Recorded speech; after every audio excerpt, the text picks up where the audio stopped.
Right, a huge welcome to Jon Witterick with In Debt. Are you absolutely sure? Jon runs all the W's, getoutofdebtfree.org, which is the reference site for people in debt and interested in the self-education process, followed by something else that also has to be learned, a willingness to take action. And everybody, especially the young, should click on this site. But what of debt? Surely people have to live within their means and pay back all they borrowed. But what happens if they didn't borrow anything and just believe they did? The interest then, it's been around for ages. It's how lots of businesses operate, especially financial institutions. Surely that's okay. We could ask somebody suddenly made redundant or a family faced with rising utility bills and food prices. Some people have killed themselves over debt accumulated with compound interest.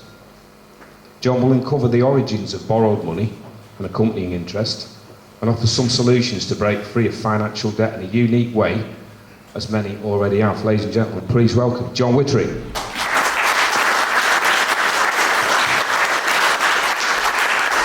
Hello. Right, you can hear me okay, that's good. It's fantastic to be back at New Horizons. There's always a really, really good turnout.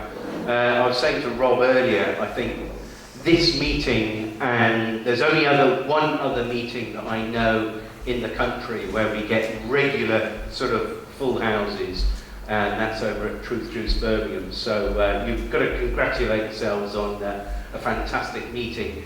And I believe that this is my third year back here at St Anne's, so thank you very much for having me back. I hope you liked the previous talks okay. So,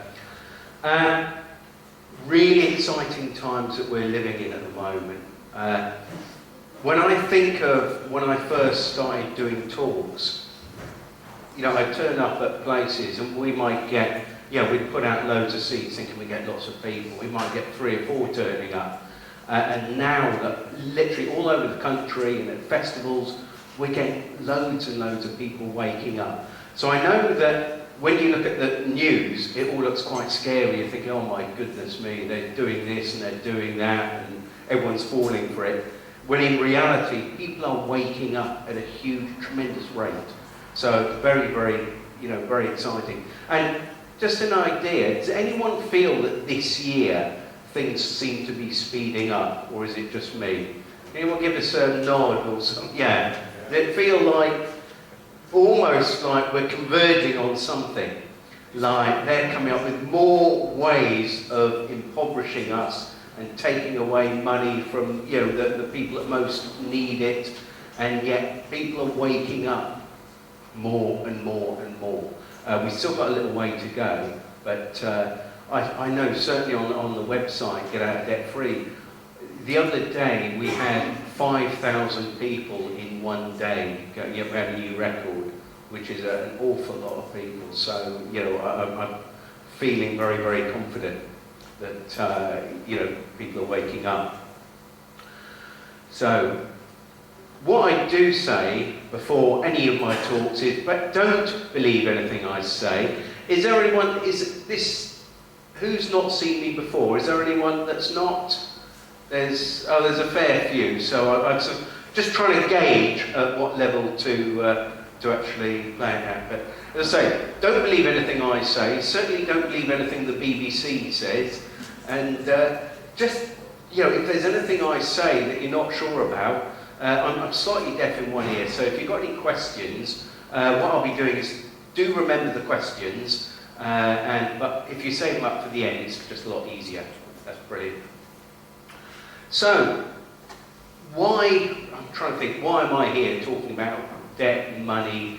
It's not something that I was interested in ever. I was interested in money from the point of view of having enough of it, and my life seemed to be focused around making enough money to survive. And I had a small business for a while and did okay for a while.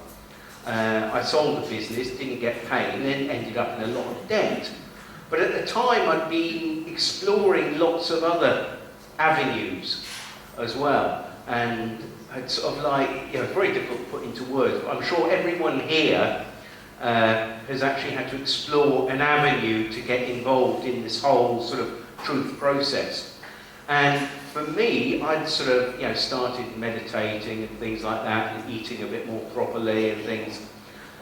But as soon as the debt collectors would start phoning me up, from being quite a confident person, I suddenly started feeling, my voice started going like really sort of shaky, and I'd start shaking, and I wasn't able to deal with them. When they phoned me up, I was in fear, and I had to work out what's going on here. So I realised that it must be guilt and fear. So I was thinking, well, why am I feeling guilty? Oh, it's because I can't pay off the money. I feel like I've failed. And so then I started looking into the banking system in a greater depth. And that's when I realised that, to say the banking system is a scam doesn't really, it is remarkable when you start picking away at the banking system. I feel the monetary system is responsible for basically everything that's bad in the world, whether it's the ecology of the planet going down the pan, whether it's wars, whether it's starvation. You only have to follow the cause a few steps back and you'll end up with money. And I feel that money is the greatest hurdle towards our evolution. I really do. I was at a festival the other day where, it's all sort of love and light and everyone's having a wonderful time and really positive, but of course if you need if you're a bit hungry, you need to buy something, and most people there were a bit broke, and it's always subconsciously think, have I got enough money? So even those of us that have woken up and freed ourselves, it's still like living with restraints of a fiat economy. But anyway, I digress. But the whole thing, and before I sort of start off, I sort of try and explain in as simple way as possible the problem with the current system. Okay? And what I do, and a few of you might have seen me do this before, I have 2, 4, 6, 8, 10 marbles. I do occasionally lose the odd one, but I've got 10 marbles in a bag here. Okay? Now, is there anyone, what I'm going to do, you're going to have to believe me, 2, 4, 6, 8, 10 marbles, yeah? Okay. Now this is like, have we got any magicians here or conjurers or anything? Is there anyone that can get 11 marbles out of this bag right now? 50 quid if you can. In good fiat currency, or perhaps a promissory note. Anyway, nobody, right? However, that is exactly what the banks expect you to do when you take out a so-called loan. Because what they will do, say for argument's sake, they say they loan you the money. Well, I'll be looking into that in a little while, but first of all, they want compound interest on that, don't they? But the trouble is, like the 11th marble, that interest doesn't exist. So the problem is, you see, you wonder why there's like so much personal debt, so much company debt, and so much national debt. It's because it's almost like we're chasing around for this marble that doesn't exist. And that's what's happening in the financial system. That is why we're getting politicians saying, oh, we've got to have austerity. We've got to take money away from the poorest people in society. And this is what's happening at the moment, isn't it? We're seeing this. And it's based on an idea that money is created as debt. And every single politician that goes on the television and actually says, oh, we've got to make cuts, we've got to balance the books, they're lying, basically. Or very stupid. I mean, there's nothing else. You can't really. And yet they all go on question time, and they're all very, very... It's either I'm completely stupid, or I think probably a lot of people in the room are completely stupid, and we all just haven't got it. Or that these people with degrees and universities talking about making austerity, it can't happen. That whole financial system is completely flawed. But anyway, what I tend to do is I do keep it, for those of you who haven't seen me talk before, I do try and keep it really, really simple. And so what I do, I sort of compare it to a game of Monopoly, because that's something that we can all agree with. Okay, has everyone here played Monopoly? Yeah, great stuff. Okay, so there's nobody thinking, oh, I don't know how to play. Now, we're all told, aren't we, that Monopoly was created, I think, in the sort of 1920s recession in America, because people wanted to pretend, you know, when they were really broke, they wanted to pretend they had loads of money.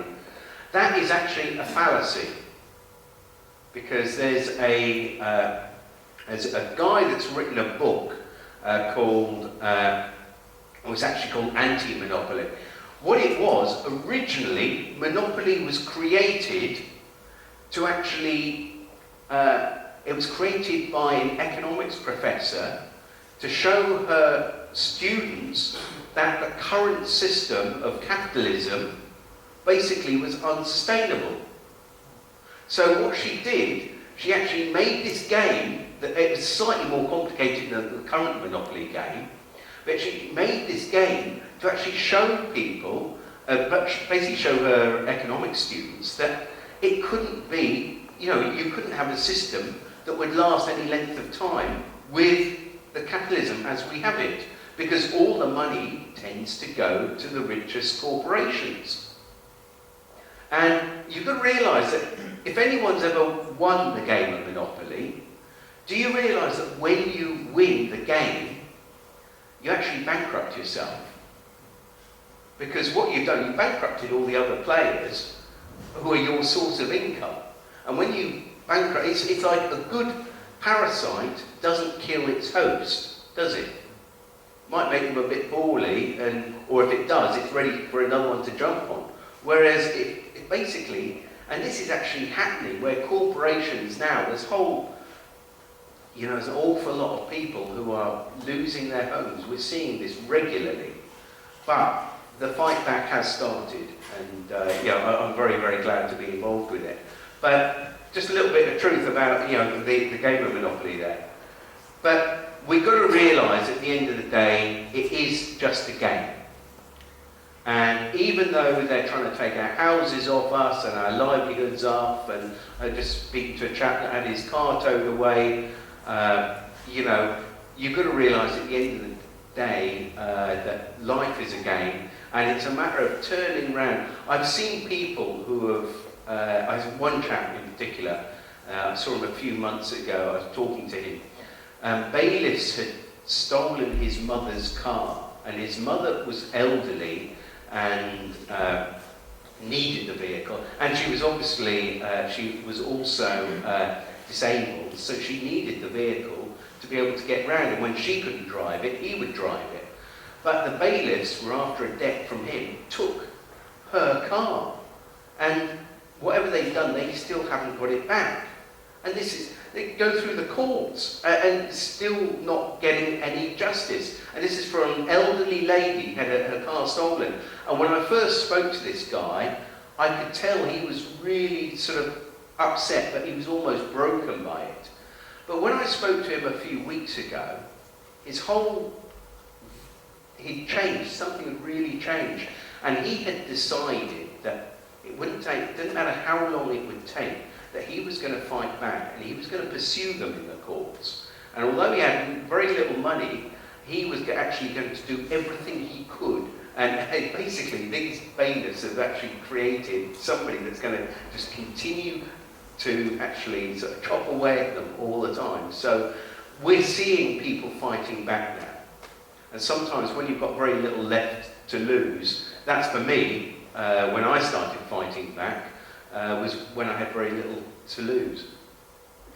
And for me, just to give you an idea, I came across a book by Mary Elizabeth Croft. Is there anyone know a few of you here? Has anyone heard of Mary Elizabeth Croft? A few of you. If not, there is a link on the front page of the website, Get Out Debt Free.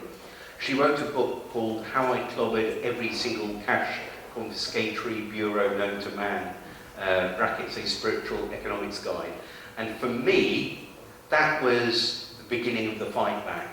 And that's, that was, like Dumbo has a magic feather, and when he's got this magic feather, that's it, he can fly. Well, for me, that was it. I found these letters, and I thought, fantastic, this is it, all my problems are over.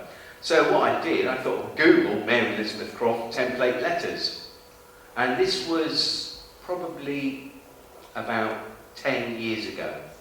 And I'm thinking, this is great, problem's over. And when I Googled it, normally when you Google something, you get God knows how many million results. There was nothing. Nobody had actually put, including Mary Elizabeth Croft, nobody had put her template letters on the internet. And she hadn't put any template letters out. She'd given us lots of clues as to what the template letters need, but she didn't actually give us any letters. So what I had to do was reread the book and make notes, and then create the letters. And so what I did from then is, basically, I thought, I left it a little while like you do. When you've got to do something, you think, oh, I'll just put it off. But there's this little voice in my head saying, you've got to do something about this. You've actually got to get a simple website and just put the letters up there. And so I did. And after a while, about a year later, I put a forum up. And then it just started growing and growing and growing. And to the point today where it's a resource where we've got thousands of people. And we're actually having our first actual gathering where we're meeting up in September. So it's not something that I planned, it's just something that I felt I had to do, and it sort of did it at the right time. It's almost like I sort of lit the fuse paper, stood back, and, well, it actually has taken an awful lot of work in between, but it's remarkable. It's almost like this meeting, it's ready for its time. We're getting a full house regularly, and people are waking up, that's all I can say. Right, so the object of the game of Monopoly, I digress slightly, is to bankrupt all opponents. And this is actually happening, this is what the banking system is designed to do. It's basically designed to take the wealth from us and take it up higher up the ladder. And it's doing quite a good job of it at the moment, isn't it? Because the only people that can create wealth are us, with our actions, by actually doing something. Banks don't create wealth. They can't. So their plan is to take you for every penny you've got. Your plan is to stop them. So, and of course, they tend to use fear, don't they? That's their classic way they tend to control us. And of course, the currency they use is just totally worthless paper in Monopoly, isn't it? So, what's the difference between Monopoly money and what you get from the bank? Not a lot, is there? Apart from if you try and go to the pub over the road with Monopoly money, they'll say, what are you doing? But if you take them, this one with the Queen's head on and a number and everything, saying, I promise to pay the bearer, they actually give you something for it, don't they? Which is quite remarkable. There's your Monopoly money. And now, of course, we've actually got electronic Monopoly. Can you believe it? So, just in case, the great thing about the game of Monopoly is that you actually had, bundles of cash at the end, didn't you? That was about the only good thing about here. You can pretend you're loaded. But now they're actually getting kits to actually have, plastic cards. And put plastic cards. I mean, what is the fun of that? It's not the same, is it? And I just think it's a way of, at the moment you've got students, before they even do one day's work, of their career, they've got 20, 30,000, perhaps more of debt around them. Well, that didn't happen in my time. So it's almost like, how can we get the whole of society in debt and used to using credit cards.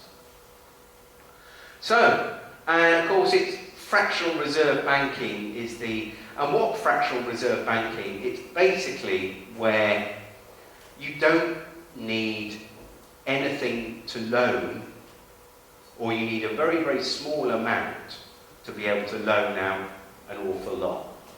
And I'm not going to go into the sort of the figures are, they're trying to pull it back a little bit, but the reserves are so little, because the reserves are actual fractionate already a fraction anyway.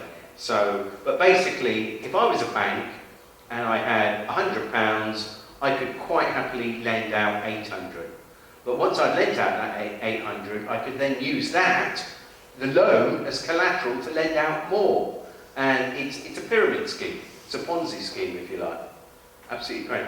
And if you don't believe me, let's listen to some experts. Here we go. I think he was the last governor of I think they've got a new governor now, haven't they, the Bank of England?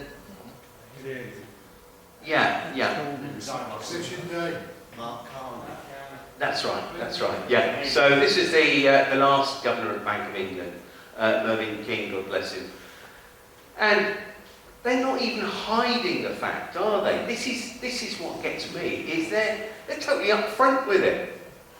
And they say when banks extend loans to their customers, they create money by crediting their customers' account. They're saying it themselves. They create money. And so he's not saying they loan money. They're saying they create the money.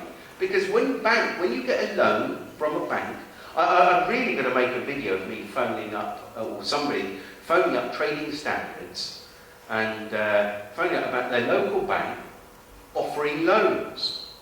Because nothing could be further from the truth.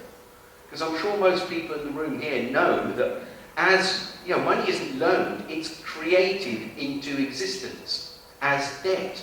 It's a debt-based currency. And there's plenty of bankers who've actually said this.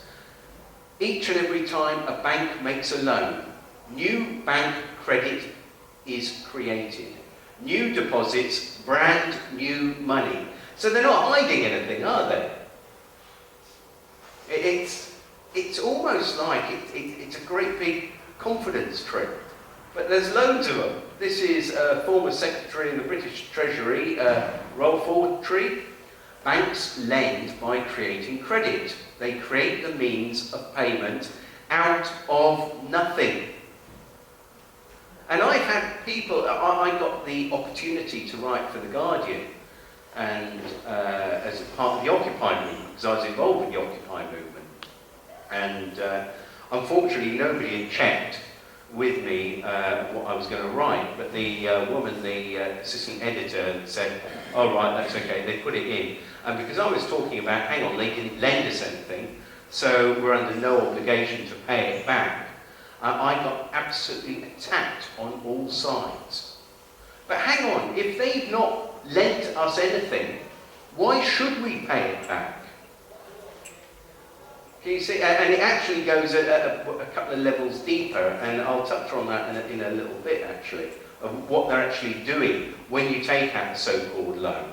It's actually you that's creating the money, not the banks, funny enough, but I'll touch on that in a little bit. And this is Martin Wolf from the Financial Times. So this is a very respected publication. The essence of the contemporary money system is creation of money out of nothing. But then he says, by banks often foolish lending. Well, it's not lending, is it? If it's created out of nothing. So, it's quite remarkable. Banks create credit. It's a mistake to suppose bank credit is created by payment of money into banks. So that's the Encyclopedia Britannica. So there's loads of people. Here we go. And this is quite interesting because this is actually blaming the 2007, 2008 crash on the unrestrained creation of money. The financial crisis of 2007-2008 occurred because we failed to constrain private financial systems' creation of private credit and money. So it's basically the system we are in at the moment is because banks have been creating endless amounts of money using our signatures, to create it. And so there you go. There's a computer keyboard, and it says, see the keyboard. If you want to create £1 million, you just tap, bang, bang, bang, tap, tap, tap, tap, bang, enter, and that's how banks create money. When you get a loan, what they do, they go tap, tap, tap on a keyboard and put the money in your account. Simple as that. Simple as that. But there is, I did touch on it, there is another level to it. Because what's actually happening, okay, you know that loan application, okay, they don't sign it. Have you noticed that the banks never sign them? Has anyone asked to see their original agreement? Yes, yeah, and you've sent them back to you. Have you ever seen, well, you probably don't realise, we had to actually speak to a bank manager and ask him if they actually sign the actual documents, the actual loan applications. And they said, oh, well, there's loads of signatures all over it from the head of credit risk.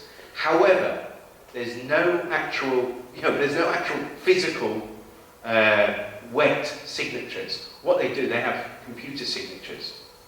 Now, computers can't sign, even on behalf. I can't get my computer. If I have to sign something, I can't print it out on my little Epson printer, can I, with my signature? Because that's not accepted, is it? They actually want you to sign it, but they don't. So what they're doing, they're using that as a promissory note. But what effectively they're doing is swapping your promissory notes for their promissory notes. Your promissory note hasn't got a picture of a queen on it. It's just got, I promise to pay you back on certain instalments with this interest, whatever, and I agree to the terms and conditions. But what effectively, and if anyone wants to go into this in any great detail, have a look at has anyone seen the Cy Spaniard videos recently? Absolutely excellent. We're actually going to be using some of his documents and working a bit more closely with Cy Spaniard because a lot of his work is really, really good. Being a ex-bank manager, he's actually understood a lot more of the law of it, and he's really going deep looking into it. But what Cy says, and what a lot of people are realising now, is that loan application security. That's their security. Now, if you didn't give them a loan application, perhaps you had a £10,000 Rolex watch instead. It'd be nice, wouldn't it? But you needed to borrow some money, so you gave them your watch. Okay? Now, at the end of that, if you gave them a watch and then you paid off the loan with interest and whatever, who would get the watch back? You would, wouldn't you? Yeah, that makes sense. You paid it back. Now, can you get your original loan application, your original promissory note back? You can't. Why? Because they've sold it. They've sold it. They don't shred it. No, they sell it. This is the thing, you see. Because this is how greedy the banking system is.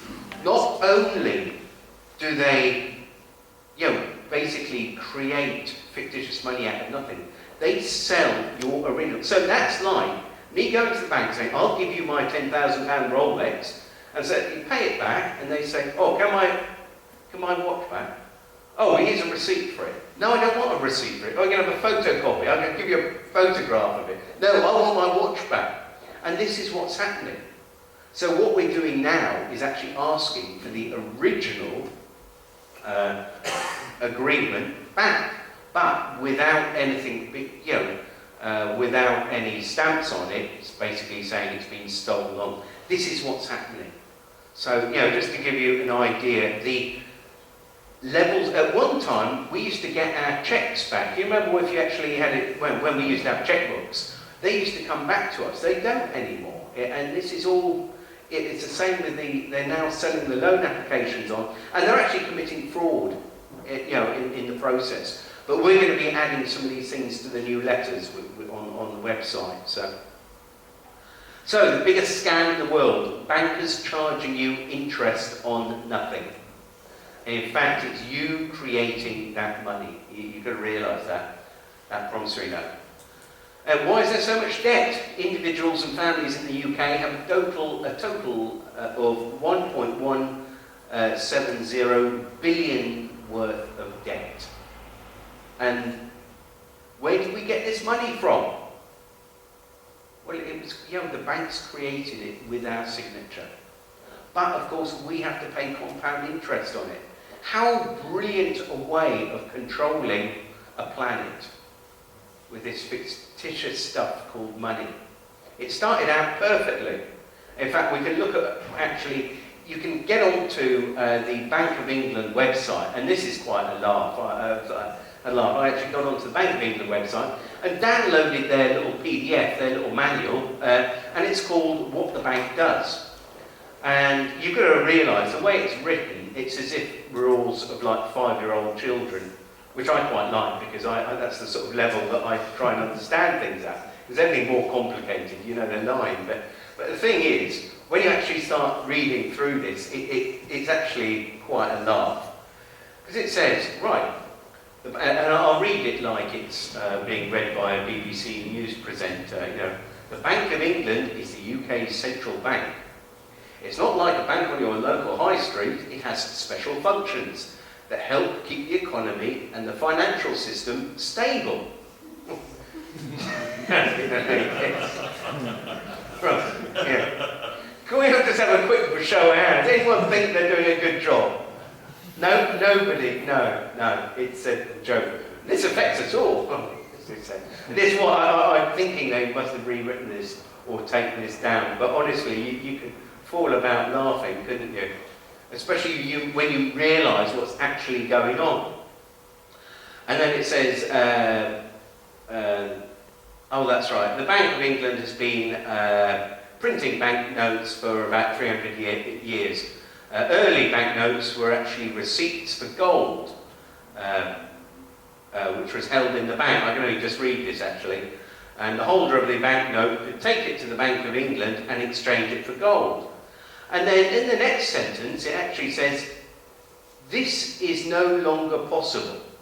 No explanation. It just says, this is no longer possible. Any idea why? Yes, they've stolen it from us. We used to have a gold-backed currency. But, so what it was, this is the whole point. And we're still trading with laws, the Bills of Exchange Act. And I was talking to Dave earlier about that, and I'm hoping that he's going to give us an update a bit later on. But we're still basically using laws of the Bills of Exchange Act as if we're still using promissory notes. And yet, the actual promises are completely empty. But that doesn't make it all bad, because we can have some fun with it. So, and there's a promissory note, and all a promissory note is an IOU. It's just an IOU. So, and you only need, generally, you only need, promissory note only actually needs 2 parties. But I'm not going to go into the complexities of it. We're going to keep it really simple. So, do you know what the promise, now we say it was backed by gold, but do we know what a pound was actually based on? The value was based on. So it's a weight of pound Based, of silver. yeah, a pound of silver. So Yeah. it goes back to Egypt. It does. It does. Well, it certainly goes back to Troy, because of course it was a Troy pound. And before that it was wheat. Yes, it would have been. It would have been. We've got some people that are obviously pretty well read on it. So, and that's why the currency is still called sterling.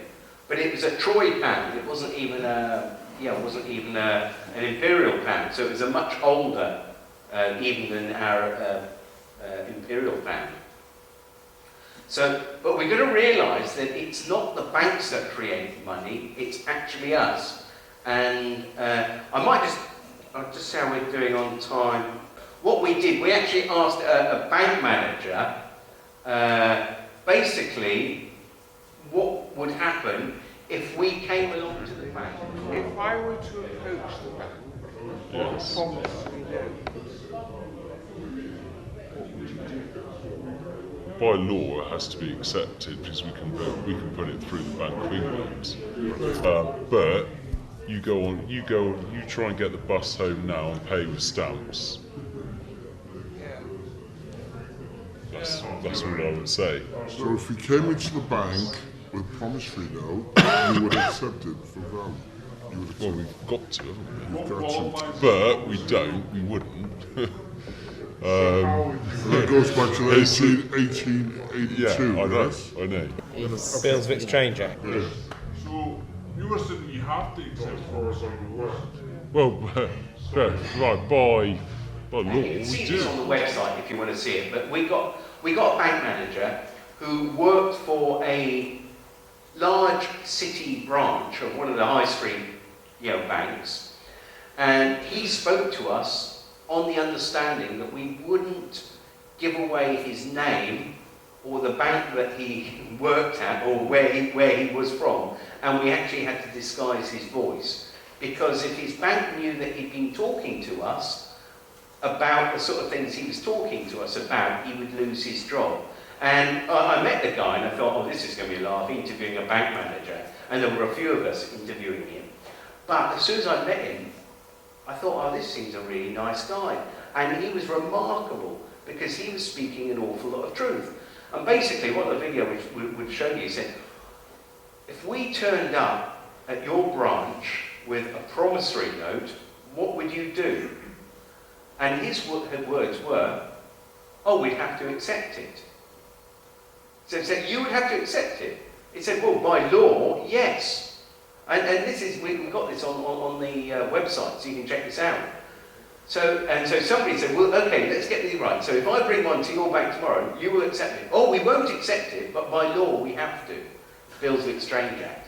So even bank manager, not every bank manager, but smart ones, and this guy was pretty smart because he looked into the banking system much like a lot of us have, where we've looked a little bit deep. But he looked into it a little bit more deeply and realised that, well, he basically started with the bank in 2008, 2007, 2008, just when everything started crashing, and then started looking more deeply into the banking system. So he's aware of an awful lot of things. But this is a promissory note you can download. I can't promise you that, no pun intended, obviously, that it will be accepted by a bank or an institution, but it's good fun trying. And we have had people with a certain amount of success with these notes. And there's one, that was a gas statement where it says the bill for the period 13th of September 2012 to the following year. And it says, last statement, 3,049.62p, payments none, account adjustments, £3,049, 63 credit, new total 0. And that was after, that was with, I think that was BT, and that was where they'd actually accepted a promissory note. There is a reason why they accept promissory notes, is because that if they're a large corporation, it will normally be in their articles of association, which are the basically the documents that set up the company or the corporation, that they will accept promissory notes. Now, because this is how they deal with each other, they just give each other promissory notes. Now, if we send them, occasionally we get them through, but I can't promise you. And but there are a few of the success stories where people have, but it tends to be, for some reason, utility companies. Banks, very rarely. But there were a couple of guys, I don't know if anyone followed it, a couple of guys in Bristol had a really good laugh, because what they did, he paid it in with one of these automatic pay-in machines, and he basically said, he paid it in and waited 3 days, it didn't turn up on his account, so he phoned up the bank manager, of course it's all recorded, all goes out on YouTube. And he actually said to them, look, I paid in some cash, and it's not been credited on my account. I said, well, how much was it? He said, well, it was over £3,000. So you can imagine what the bank manager is like, absolutely in a tailspin, thinking, oh my God. I said, well, it's really weird, because we haven't had any anomalies, you know, everything's balanced okay. And then after a sort of long conversation, he said, right, can you give me a breakdown of the notes? I said, yeah, by all means. Yeah, there was just one note. And then she goes, yes, the promissory note. He said, that was it. And she said, I thought you said it was cash. Yeah, and he said, well, Lord Denning has actually said that a promissory note is to be treated as cash, as does the Bills of Exchange Act. So, yeah, and I don't think, they did have a lot of fun, because they then got her to write a letter saying that whatever they did, they would abide by the law, and they got her to sign it with a signature, which was a bit naughty of them, because they could have got her into a lot of trouble. But yeah, it was a bit of fun. The other thing that I'm not going to go into detail with, because I'm not really going to have time, because this is a whole different area, and I'm sure a lot of you are aware of this. But you need a token to play the game of Monopoly. It's not like Twister, where you actually get on the board yourself. You know, you're actually using a token to go around, and there's a racing car, battleship, or whatever, top hat. Now, I'm sure everyone here knows your token when you're playing the global financial system, because every time you see your name on a credit card or a bank statement, you'll see it's either in capital letters or it will have the title, Mr., Mrs., or Doctor, or whatever. It always has a title or in capital letters. And if you're not aware of this, I can't really go into the details of it, but I'm sure most people here are aware of the straw man and how it's... anyone not? I think most of you. If you're not, obviously, there's a new documentary coming out quite shortly that I've been involved with. The same guys that gave us Resonance Beings of Frequency are doing a full-on documentary about the whole fictitious corporate entity and how we're tricked in the whole legal system. So that will be coming out. It's probably not going to be coming out until about mid-summer, but it's going to be, I think it's going to be quite a groundbreaking documentary, because up until then we've only really had Meet Your Straw Man, which was an excellent little short cartoon, but that explains it quite well. But it's, you know, basically the idea that we have to authorise our own card. Well, you know, so, well, who are we authorising? We can't authorise ourselves unless there's a separate entity. See, so I think this is what we're doing. We're authorising a fictitious entity which is created, well, it's probably created through the birth certificate, but that's a whole, as I said, we could just do a whole evening just on that, and there's a very good documentary being made at the moment. And we asked the Banking Insider if there's any significance in the title, and he basically agreed with us. Do you feel that there is any significance in the title? There is, but and I suppose the fact that you have to have a title on your record as such, and when contracts are drawn up, obviously the name that's on your customer record comes up, as opposed to general correspondence where we can change it to. Do you know what my comprehension or understanding of that is? And there's probably a few people around the table. Is that is referring to a corporate fiction and not the blood living being. Yeah, you are a corporate entity. Entity, yeah. Yeah. So you accept that? Yeah. Thank you. So you know about that? Do you know about that then? Whether that's shake your hand. That's shake your hand. I have a title that's not in the drop-down box, so I feel that I'm a master, and you don't offer that option. Can I write into my bank and request a title that's not in the drop-down box? Do you know, I'm just trying to think now, right, on our drop-down, whether there's other and whether we can specify something. And I don't. No, because that's It has master. where If is you're it? master, you're not the corporate fiction. Sorry?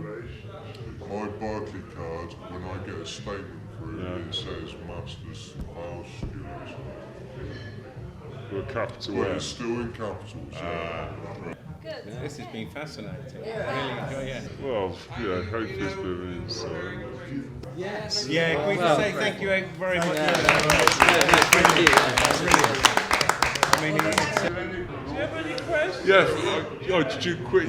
You know, guys, it's a fascinating group, and it's Do you know great where that to clearly find you kind of get together and kind of debate stuff. We actually said to him, is it possible to actually take the title off, so I'm no longer Mr. or Mrs. or any sort of actual title? He said, well, if you ask us to do that, we will write to you, we will actually write to you just as, you know, without the title.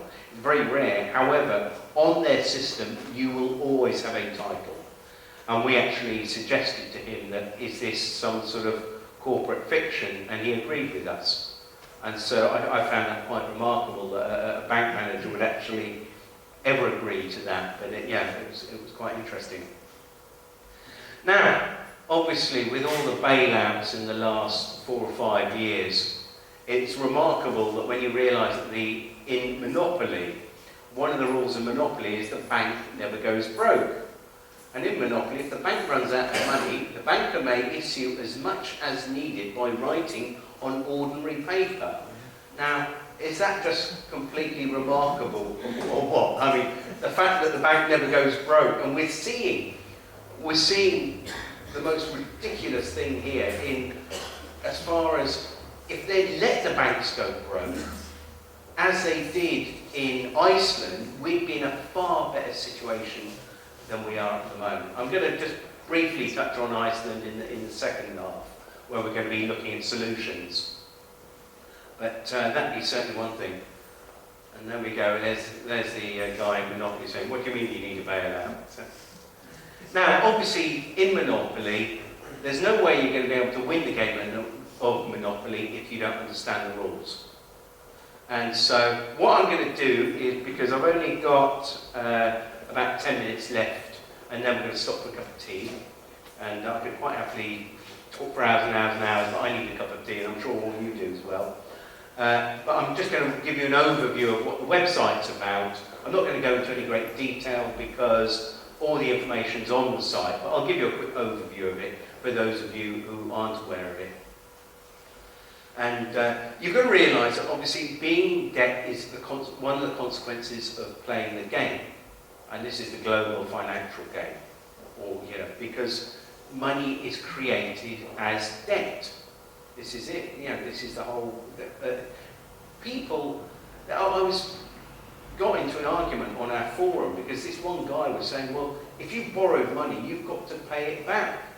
And we were saying, well, I haven't borrowed any money. This is the whole point. And I said, well, what would happen if everyone did what you did? I said, well, there wouldn't be any debt, would there? This is the whole thing. We are programmed, aren't we? And guilt and shame. This is why when the debt collectors first phoned me up, I'd get all sort of, you know, my voice would go, I was feeling guilty, I was feeling full of shame. And then, you know, later on they start phoning me up. And I ended up having like quite a good laugh with them. Because, you know, to start off with, what I would do is, they'd phone me up and I'd say, just one moment. And before I was brave enough to actually talk to them, I'd start off by just putting the phone down in front of, I'd listen to Radio 3 in the day just to keep me nice and calm. And so, you know, something nice and gentle, and you just put the phone down gently. Just one moment. They'd say, it's Jon Witterick now, just one moment. Hang on a second. I wouldn't say I'm not there because that'd be lying. So just put the phone down and then creep away very quietly. And then I'd wait sort of like 2 or 3 minutes and I'd come back and say, oh, hello, yeah, you're still there? Yeah, hang on, yeah. Put it back. And that would just keep going. Otherwise, they're going to hang up. And I thought, the longer you keep them there, obviously is stopping them from actually chasing other people. So I'm doing someone else's service as well. So but that is what that was doing, and you know, immediately people are laughing, and I was laughing inside myself. I was like, thinking, oh, this is fun. After a while, I started getting brave, and I would either ask them security questions. So I'd ask them, oh, yeah, can you tell me, I want the date your company was incorporated, I want the VAT number, I want the company number, I need your direct line, I need your full name, I need your manager's name, and just start asking all this. And what I would do, sorry, I'm having problems with this moving around. What I would do, I'd write it all down, and the next day when somebody else phoned up, I would then be able to say, right, can you give me your company number, the last 3 digits of your company number? Oh, that's, yeah. And I'd give them a clue. Well, look, it starts off with these digits, just get the last 3. Or can you give me the 3rd, 5th, and 6th number? And you can have fun with it, you know, and can you see, as soon as you do that, it changes your attitude. And I'm one of these people that's very much into the law of attraction. And I really feel, only because I don't know how it works, but I feel that it does work. Because if you're in fear, lots of things tend to happen to give you more of that. So when you overcome that, it's like, well, you don't get those lessons coming to you anymore. And I really feel that. It's almost like, as soon as you get up the fear, they give up anyway, and give up. And it was funny, with the ones where I was doing the security questions, you know, they give up. What I tend to do now is just thank them from the bottom of my heart for paying my debt off. Because I said this to the bank manager, our friendly bank manager. He was a friendly guy. He didn't lend me any money or wouldn't even swap my promissory note for any of his. But can't think why. But now, of course, what we're doing is, well, we actually said to the bank manager, look, if I pay off, my mate was there, so if I paid off Tony's debt, say, you wouldn't be chasing him. Say if he had an overdraft, I came in and paid it off. You wouldn't be chasing him for the money, would you? Even if he didn't pay it off, if I paid it off for him. So I said, say if I was a debt collector and I bought it from you, then you wouldn't be chasing. It's paid off, isn't it? They said, oh yeah, I see what you mean. And see, what I do now is just thank the debt collectors for buying my debt and paying it off, because under the Bills of Exchange Act, that is what they've done. Can you see? I mean, this is the fun bit. We've just got to look at it from a different viewpoint, and it's like all your problems go away. It's great fun.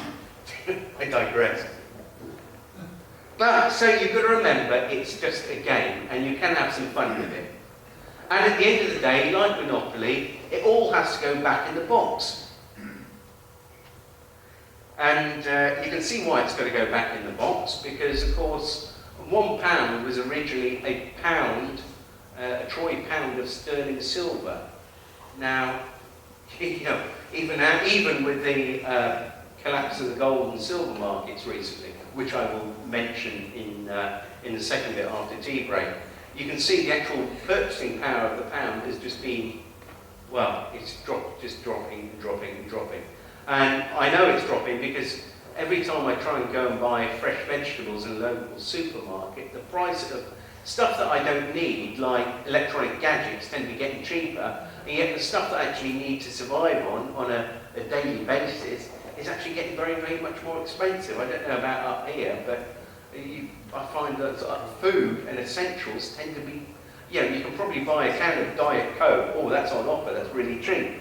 But you try and get a whole load of salad and stuff, and it seems to be quite expensive. And this is the reason why, is because the purchasing power, the more of this money, when you double the money supply, you halve its value, roughly.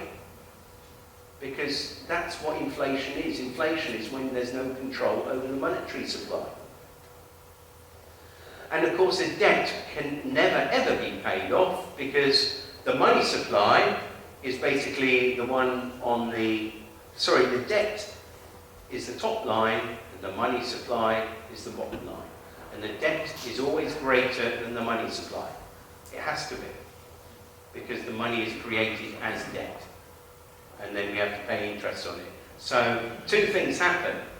People will always default because they can never find the 11th marble. They're chasing around for something that doesn't exist. People say, oh, we need austerity measures, we need to balance the books. Impossible. It can't be done. And next time you see your local MP, challenge him on it.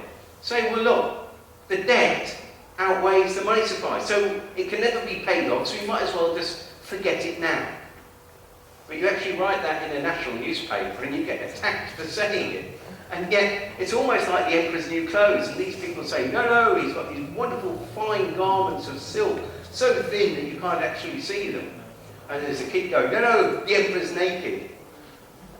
So, their plan is obviously, they're doing a pretty good job because they're actually taking they're dating our labour from us. Although, they're always saying they're taking our money from us. It's actually our labour. People are working harder for less and less at the moment. So, how to win the game? So, I'm running a little bit short on time, so I'm going to just shoot through this pretty quickly. So, if you've got any questions, please come up at the end. So, the secret to winning the game for everyone, and I just like this to start with, is to assume a deficiency of love in your opponent and then apply some. So, if you've got a scumbag debt collector coming around, you've got to realise they're a human being. It could be your brother-in-law or sister-in-law who's just like fallen on hard times and basically do anything for money. So, suddenly, people do this, and that's often the way it is. First thing I would say is respect authority. Everyone here respect authority? Well, when I heard that somebody got booed here a few months ago, I was thinking, oh my God, they've obviously got a bit of... When I say respect authority, there is only one authority in your life. And it's a very, very quiet voice, and it tends to come not from here, it tends to come from here. And if you don't feel it, then what I would say is take some time out, go and sit in the park, go and sit in the woods and quieten your mind down, because when you actually tune in to your sort of intuition, it's normally pretty good. And that is the only authority in your life. And that's a pretty good sort of pretty good guidance. And it was, when I actually read Mary Elizabeth's book, I was just thinking inside my heart, this makes perfect sense. This makes complete sense. And then I acted on it, and as I say, the website grew from there. So, just very briefly, sorry, I've got an itchy nose. You're going to have to edit that out on the... I can't edit my nose out. Video. Don't have a debt with the same company. Say, if you've got a mortgage and you're overdrawn on your credit, if you've got a mortgage or a credit card and a current account that your wages go into, basically you want to separate the two. So get a new bank account. You can go to the co-op or you can go to Barclays, because both of them will offer you cheap basic, free basic accounts. Out of the two, I would suggest co-op, definitely, because Barclays are, all banks are dodgy, but the co-op are probably the least dodgy in as far as they don't invest in landmines and nasties like that. Don't speak on the phone unless you use the sort of tactics that I was showing you earlier, using either the radio or asking them security questions or thanking them for paying your debt off. But make sure, because otherwise they'll pretend, they'll trick you into agreements. Don't pay the £1 a month, because that's just a way to get you to contract. Up until, if you agree to pay anything, that's a verbal contract, and that's why they offer to get you into that £1 a month sort of thing. So, don't offer to pay anything, don't get worried, scared or intimidated by them. A simple way to deal with them is addressee not recognised. Where you'll say, well, hang on, that's your name on there. But no, I don't agree to, my title isn't Mr. I'm Jonathan of the family of Witterick, if you like. Or you can call me King John, if you like. I will answer to that title. I've got quite a small domain, but it's mine anyway, and I'm sovereign. And so Mr. is quite a lowly title, so I don't like that one. I'm going to change it.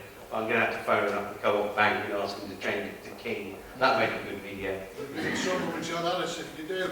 That's right, yeah, that's very true, yeah. I'm not going to be King of England, I'm just going to be King of my bedsit, I think so, yeah.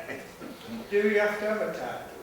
No, I don't think you do, unless, if you're, you only need a title if you're a corporate fiction.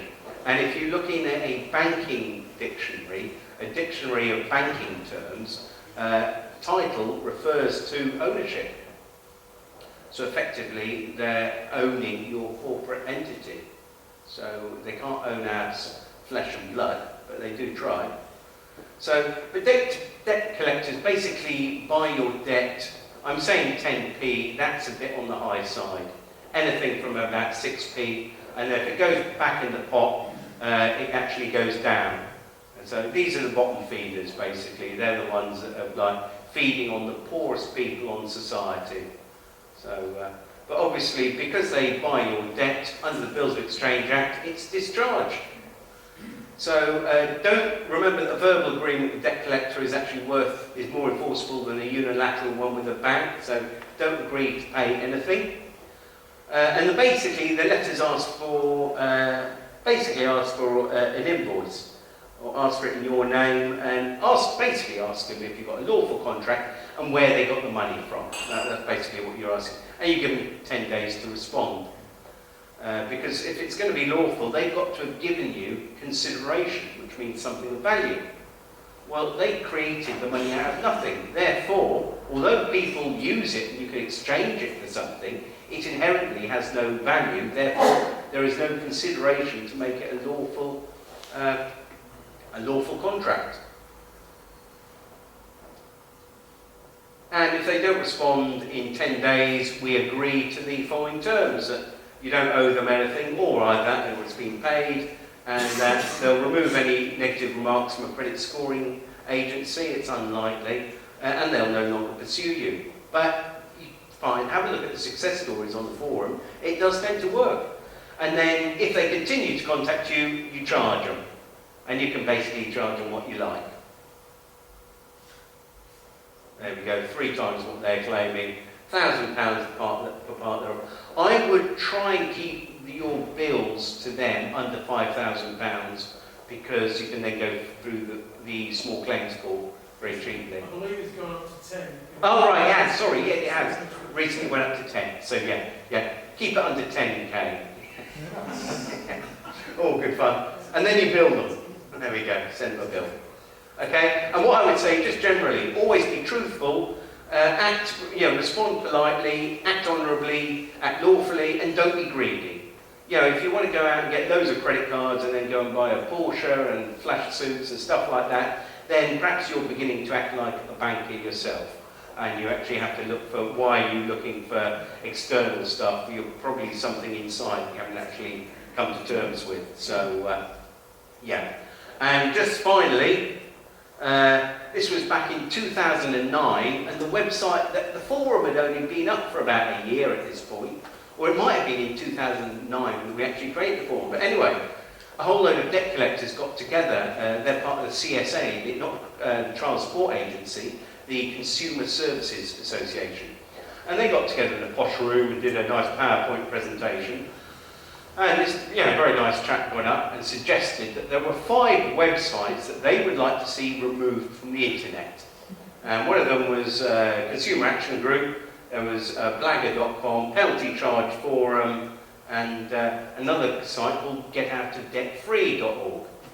And I can remember the phone call one day saying, my Webby going, the website's gone mad. It's like, where did you just get home? The server almost went down. What they didn't realise is that the Guardian reporter went along, put it in the Guardian newspaper and the Guardian website. The Guardian put a hyperlink from the Guardian newspaper straight through to get out of debt free. People are just saying, well, that looks interesting. Bang. At the time we were languishing on page 4 of Google. Within a few days of this happening, we were on page 1 of Google, And within a few weeks, we actually overtook the government website on debt, and and got to a position 1 just under the advert. So we're going to thank the Consumer Services Association for trying to ban us. But anyway, right, we'll take a break there, have a cup of tea, and then I'll be catching up with the latest news and what we can do about the situation in the second half.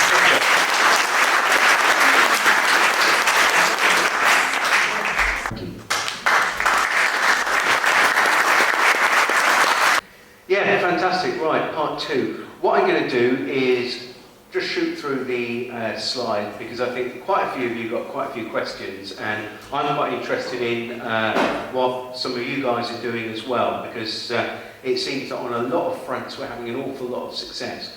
But what I'm trying to do is expand out and sort of like have a look at what's actually going on in the world at the moment, and then try and put that into some sort of context if I can do.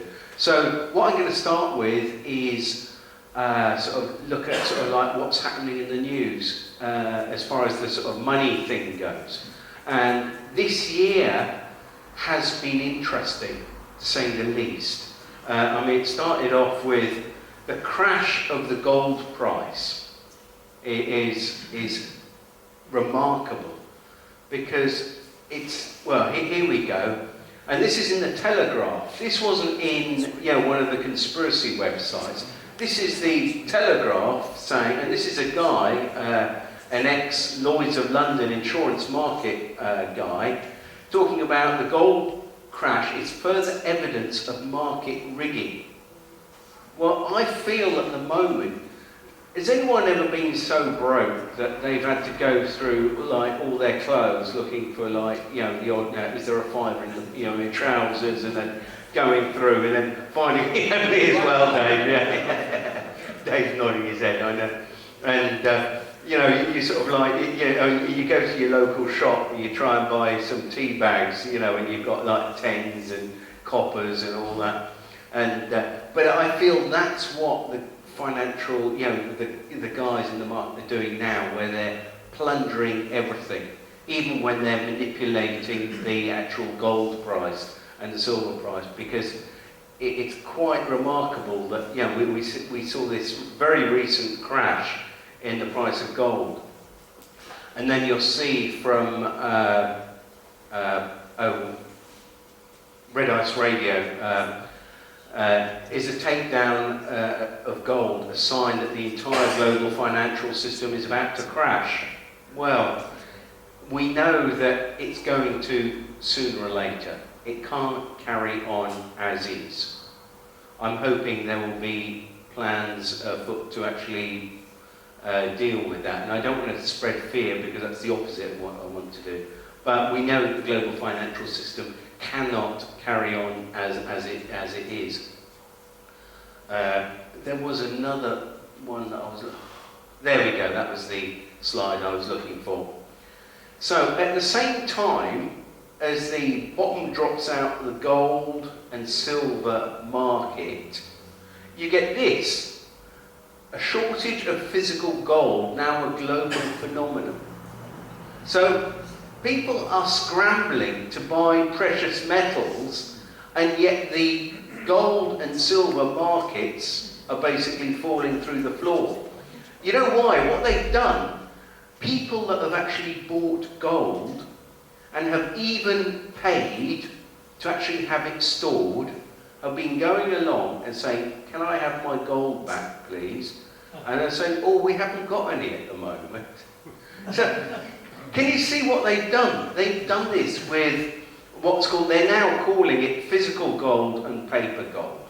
Because if you're buying, if you've got, people say, "I've invested in gold." No, you haven't. You've invested in a certificate saying you've got gold. Just like it's almost like they've done it with original. Whereas our great-great-grandfathers and grandmothers would have actually had gold in the bank, and they had a piece of paper. So they've done it again. They've been selling, can you believe it? These people, can you believe they're selling us stuff? They're selling us bits of paper that's worth nothing. You wouldn't believe that, would you? This is what's happening, because how can you get a run on physical assets at the same time the paper market is dropping down. Remarkable. And this is why I feel we're, as I say, 2013, very interesting times. And then, and then obviously, this is obviously after the Cyprus has nicked money out of everyone's bank accounts over there, and then they say, oh, we need more money. I mean, it's almost like, the trouble is, you see, if you've got an alcoholic that it doesn't matter how much they have on one day, the next day they need more and more and more and more. It's almost like an addiction. And we know that in this situation that you can't bail out a country or a bank and then that's going to be okay. You're going to have to bail it out again and again and again. But what is interesting is, can you see, this is in Cyprus, where now you've actually got Bitcoin cash machines. Unbelievable, unbelievable. Has anyone been following the fun of Bitcoin this year? Yes. I mean, I've been trying to do my talks. I started off sort of this, I say roughly this sort of talk, earlier in the year, and I hadn't made my mind up about Bitcoin. Because what I did, I realised that it wasn't working as a currency. I'm going to go back onto Bitcoin in a minute, but what was happening with it, it wasn't working as a currency because nobody was actually using it to trade, because it was going up and up in value and everyone was holding on to it, and that's actually going into hyperdeflation, because the more people that buy it, there's only a fixed amount of Bitcoins. And so everyone's sitting on them, just watching them go up and up. And then some guy in Natural News or a website said, oh, it's going to crash, and it did. But I'm going to come back to that in a second. When you just look at, you can't really see the colours on this, but basically you realise that Cyprus, there's only about 60 to 80% of its debt to GDP ratio, and this country, the UK, and many other countries, obviously the big nations, that's Italy, Portugal, Greece and Spain, are in a lot worse situation. So don't be surprised if it happened in this country, where they suddenly decided that anyone with savings, they're going to take 10%. I mean, it is robbery, outright robbery. And I'm surprised that people put up with it as much as they did in Cyprus. And I'm sure a lot of you very well-educated people in this area are aware of what happened in Iceland. I'm not going to go into any great detail, but suffice to say that in Cyprus, the EU forces the Cypriot state to take 10% from the bank deposits of people and companies to bail out the bankers, and the economy is collapsing, whilst in Iceland, the Icelandic state let some of the banks fail, put 3 bankers and the finance minister, because he was linked to one of the banks and been doing very naughty things, put them in jail, and then actually had a program of partial debt forgiveness as well. And their economy is booming. Now, obviously, it wasn't, some people say, well, it was true. They had to take, their economy was based on a Ponzi scheme. So there was a huge, quite a drop in their standard of, in the actual, their economy had to be revalued completely. But it actually grew by 2.4% last year. So they must be doing something right. And how many economies are actually growing at the moment? But, however, you don't see that on Newsnight, do you? It's funny why, they don't want to tell us about. They want to tell us about Cyprus and everything. They don't want to tell us about Iceland. Remarkable. Absolutely remarkable. And then, the Bank of England, this was just back in March, where they're increasing the quantitative easing. Well, this is the thing, if you're printing, when you've got an exponential money supply, it's only going to go more exponential. And it can't carry on as it is. This is one of Dee's illustrations, which gets it absolutely perfectly. And it doesn't matter whether it's the Bank of England or the Federal Reserve in America. It's exactly the same. They're all doing the two banks are almost identical. Whatever the Federal Reserve does, the Bank of England does, and vice versa.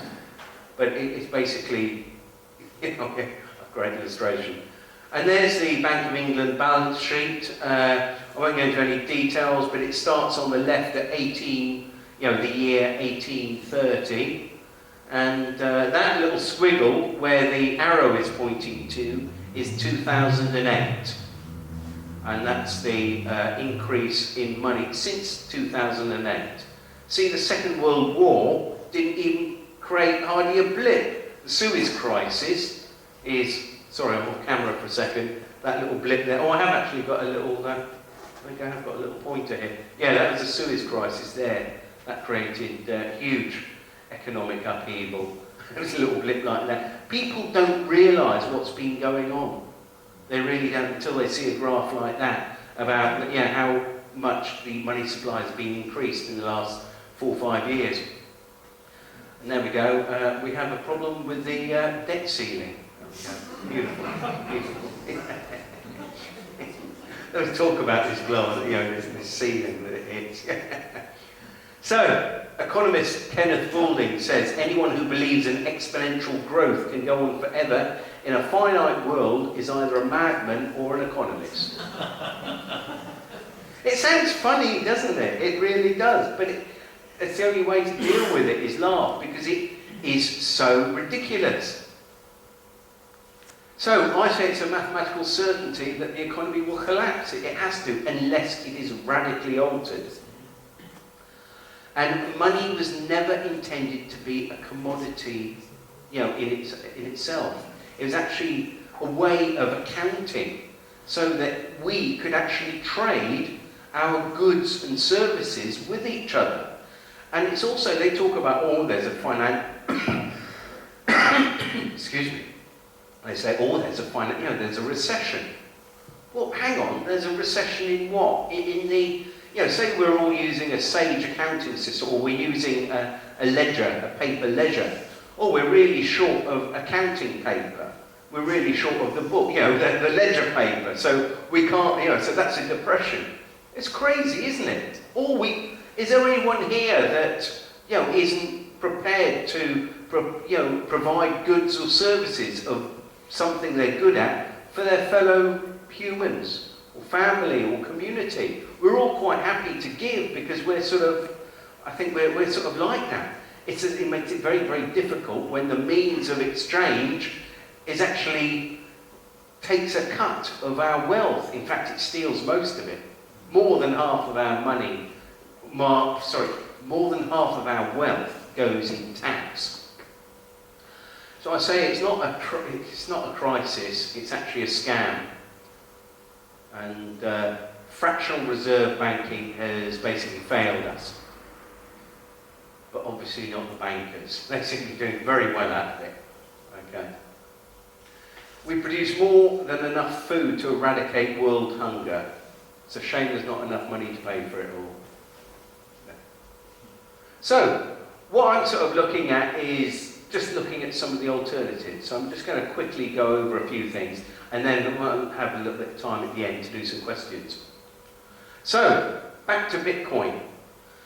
Bitcoin is quite remarkable. As I say, when I first started off, what it is, it's basically just a way of electronically sending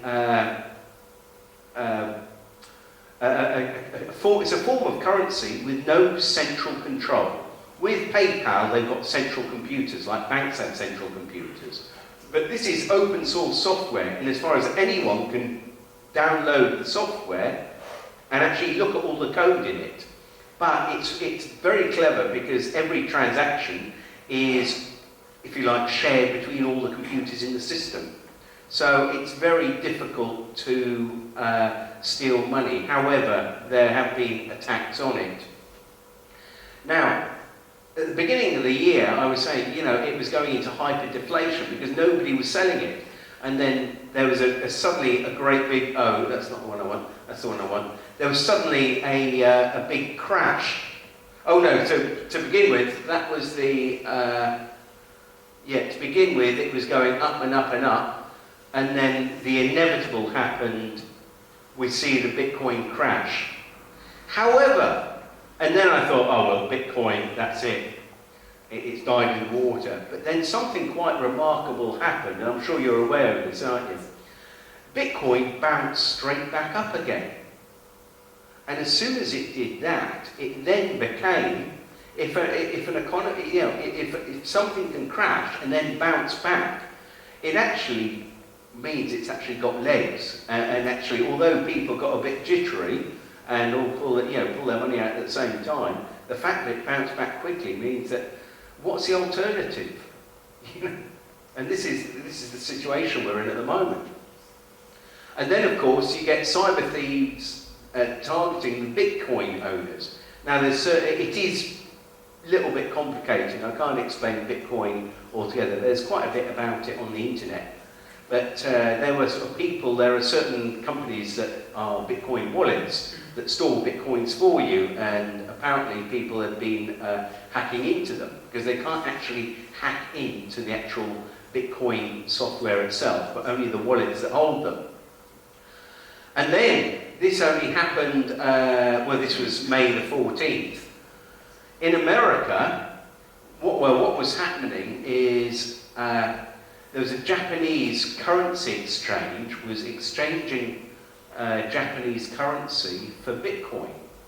And that was really upsetting the American banking system. So Homeland's US government, basically, whereas in the past, I think it was them that were probably trying to hack into Bitcoin and upset it, but they basically went in and closed it down for security reasons, for banking system. So we know that the government, well, the banking system, the same thing as the government, is absolutely terrified of Bitcoin because they've got no control over it. Absolutely no control over it. And for that reason, I think it's actually quite exciting, and it's something that we should be looking at. And I'm going to be looking for I'm going to be getting a Bitcoin donation button on the website, you know, so that we can actually offer people that option. So. And then you've got Positive Money. Has anyone come across this website? I would say it's a really good website, an excellent resource, and they've got some really good quotes on it. And they say take away the money creation from the central banks. However, they say give it to the Bank of England. I mean, that's like giving the keys to the hen house to the fox, isn't it? Really. I mean, they don't talk about writing the debt off, and they're still happy to inflate the economy. So I personally think that Positive Money is, I'd say controlled opposition. I really do. I think they get a lot of well-intentioned people, but it's almost like, and I say it like the Occupy movement. I was involved with that as well. I see what they do. They say, oh, here's a place, you know, if you want to complain, can you do it through this? But, you know, obviously they take the teeth out of the, whatever it is, you know, it's too organised. It's not grassroots enough. You know, they've got posh offices, they're all very, very organised. They're writing stuff for the IMF and things, you know, and trying to get legislation passed. And I don't trust them. I don't trust them. And as I'm sure you're all aware of this gentleman from America, Ron Paul, he says, when we unplug the Fed, and he's talking about the Federal Reserve, and when he says the Federal Reserve, you can put in the words Bank of England, because they're working on exactly the same business model. It's just that the Bank of England has been around for a lot longer, and there's more sort of smoke and mirrors with the Bank of England, but it works on exactly the same business model as the Federal Reserve. And it basically says that when we unplug the Fed, the dollar will stop its long depreciating trend. International currency values will stop fluctuating wildly.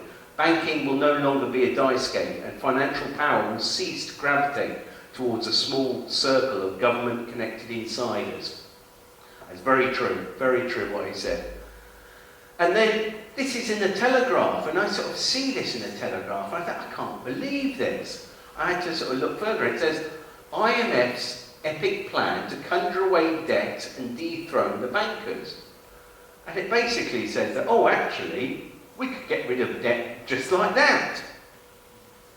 Well, I was actually planning another video I'm going to make, me phoning up the IMF, offering to pay off the Western debt with a promissory note.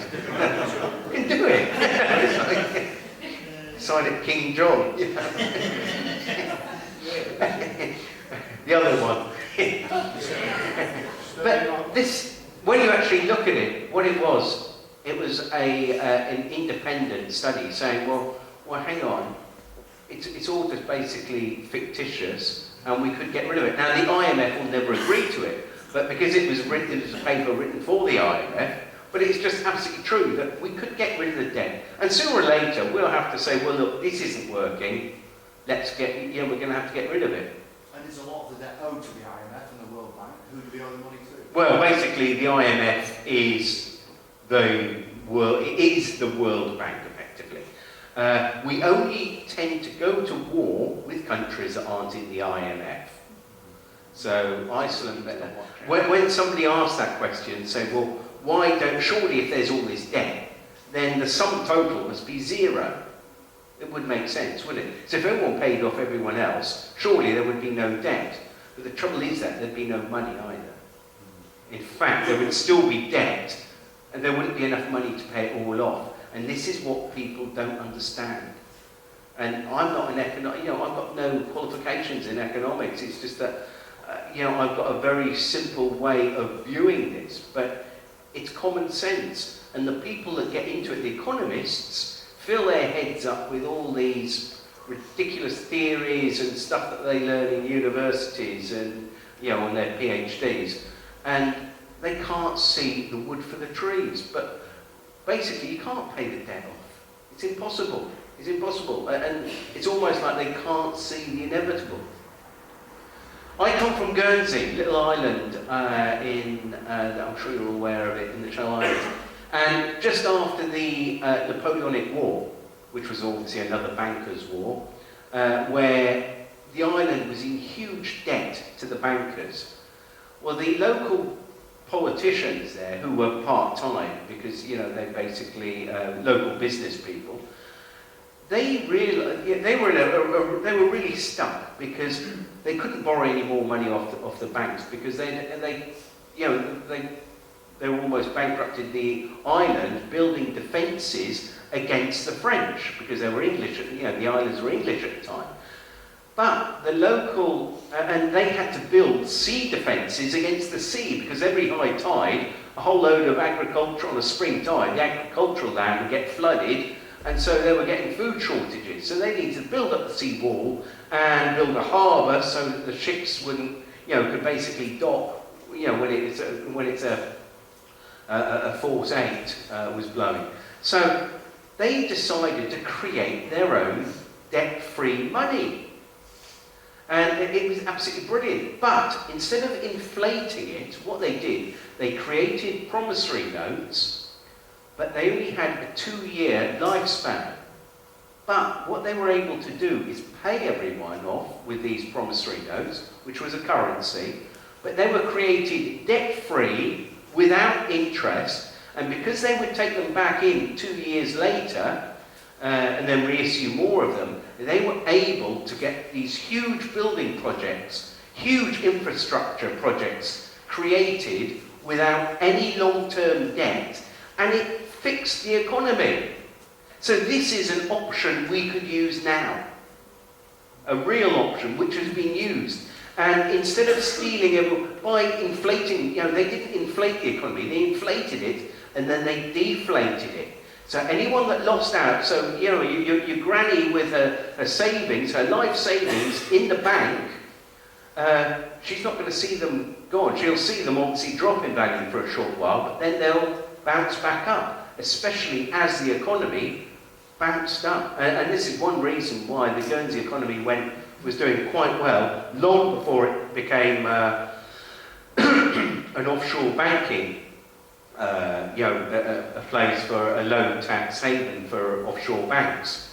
The only thing, can anyone guess what stopped it? What stopped this practice? Sorry? Germany. No, it wasn't that. No, it was a little bit closer to home. It was the City of London. They didn't like the fact that they were creating debt-free money because it was going to put the... Because if it was, can you imagine if everyone did that, what would happen? Yeah, let's do it. So this is a realistic option that, that we can look at. And then, of course, I'm sure most people are aware of Roger Hayes' Lawful Bank. It's quite an interesting alternative monetary system that he's got. It's quite complicated, and I'm trying to get my head around it. I'm sort of like struggling. They've still got an amount of able to inflate their system. The thing I like about Bitcoin is that you can't inflate it. There's a fixed supply. So obviously the value goes up and down rather than the money supply. When you start inflating the money supply, it's almost like, I think it's very easy to lose control over a currency. But it'd be very interesting to see how it works. But this is where I feel Bitcoin has got some strength. I'd be interested in talking to you, sir, later, because you've been following it as well. So. And then what can we do now? Well, I feel that just by doing things for each other, by helping each other out, going back to being a community, it's almost like the state has taken over as our extended families. We would have been far more living in small communities where if somebody wanted to build a house, they get married and they want to build a house, and perhaps the whole community would come round and help out and they'd build something, and it's like all coming in together. Well, a very simple thing came up recently, which I quite like, was just starting with very, very small acts of random kindness. And this is this sort of pay it forward thing, where you help somebody out. You buy somebody a cup of tea, or you make somebody a cup of tea, or, you see somebody hungry, on the streets, and you go and buy them, a sandwich or something. By doing that, that by giving, it does come back. I believe that the universe is quite balancing. You don't know how and when, but I do feel it does come back. And this is a great campaign from the Pay It Forward, which is still going on. And people, you've got the little bracelets where you can actually, once you do it, you can give it to somebody. And so if you give somebody, you give them the bracelet, and then they give that bracelet on to somebody else. And as the bracelet moves around, it's an option that where, it's okay, it's a bit of a gimmick, but I love it. And then you've actually got Michael Tellinger. Has anyone come across Michael Tellinger? I had the wonderful opportunity to meet him a few weeks ago. There are a few of us that met him in Glastonbury. Remarkable man. He's up on everything from finding ancient ruins of gold mines that are hundreds of thousands of years ago that don't fit into history. He's also really up on the financial thing, and he's also got promissory notes on his website, and he had a look at Get Out Debt Free, and we were comparing promissory notes. So remarkable man. And this is what he says, and I feel this is wonderful. Humanity is completely enslaved on every level possible, physically, mentally, emotionally, and spiritually, by forces that are rapidly revealing themselves to the masses. Only when we become enlightened as evolving beings of consciousness, and we recognize this enslavement, can we do something about it.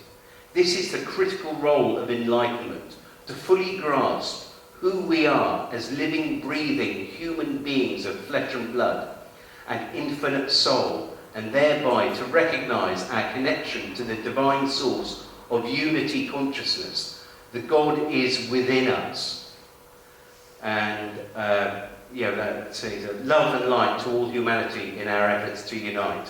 And he talks about this, this isn't anything new, this is something very, very old, going back to indigenous tribes in Africa. And it's based on the idea that the country belongs to its people, the land belongs to its people, the water, the air, the airways, all resources belong to the people. Everything that grows on the land belongs to the people.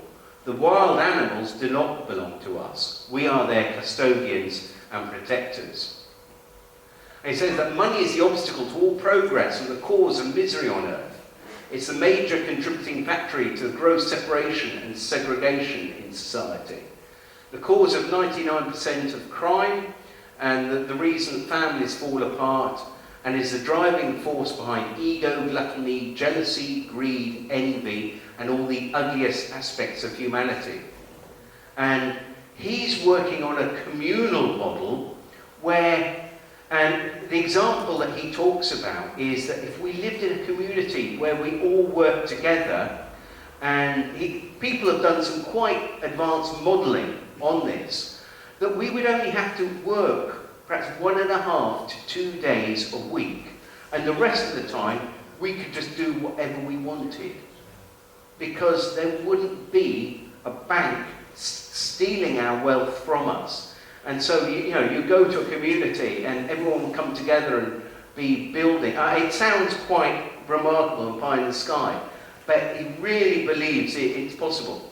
Another guy that's done very similar work is Charles Eisenstein, and he's written a wonderful book on sacred economics.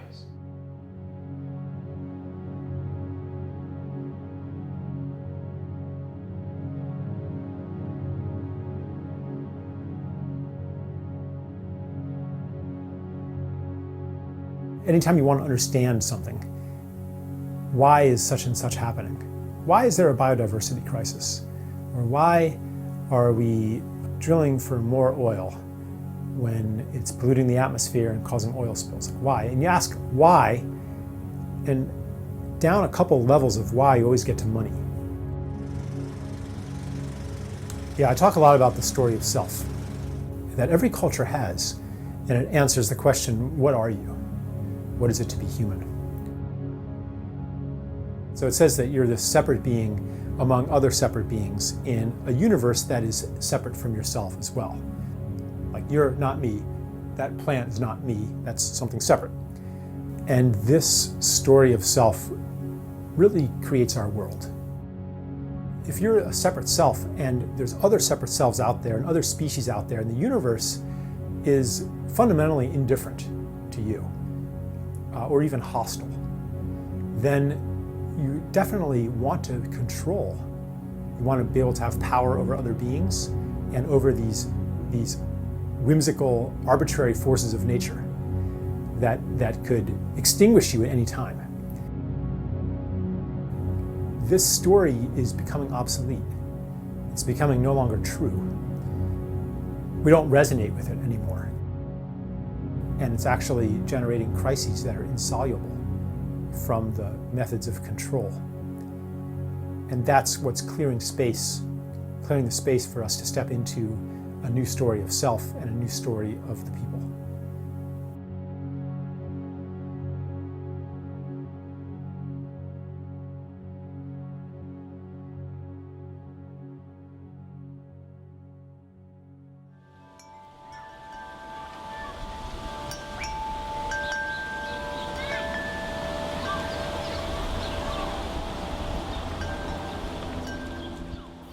Well, money's an agreement. It doesn't have value all by itself. It has value because people agree that it has value. Economists will tell you what money does, that it facilitates exchange. You use it to count things and keep track of things. You write some numbers on a magical piece of paper called a check, and you can cause all kinds of abundant goods to come to your house. I mean, you could even cause misery for thousands of people if you are one of the highest initiates of the magic of money. Yeah, scarcity is built into the money system. On a most obvious level, it's because of the way money is created as interest-bearing debt. So anytime a bank lends money into existence or the Federal Reserve creates money, the money comes along with a corresponding amount of debt. And the debt, because there's interest on it, is always greater than the amount of money. So it essentially throws people into competition with each other for never enough money. Growth is another thing that's built into our money system. If you're a bank, you're going to lend to the person who's going to create new goods and services so they can profit and they can pay you back. You're not going to lend to somebody who doesn't create goods and services. So money goes toward those who will create even more of it. But basically, economic growth means that you have to find something that was once nature and make it into a good, or was once a gift relationship and make it into a service. You have to find something that people once got for free, or did for themselves or for each other, and then take it away and sell it back to them somehow. By turning things into commodities, we get cut off from nature in the same ways we're cut off from community. We look at nature with eyes of it's just a bunch of stuff. And that leaves us very lonely and leaves us with many basic human needs that go unmet. And if you have money, you might try to fulfill this hunger through purchasing, through buying things, or through accumulating money itself. And of course now we're nearing the end of growth. The planet can't sustain much more growth. And that's why the crisis that we have today won't go away.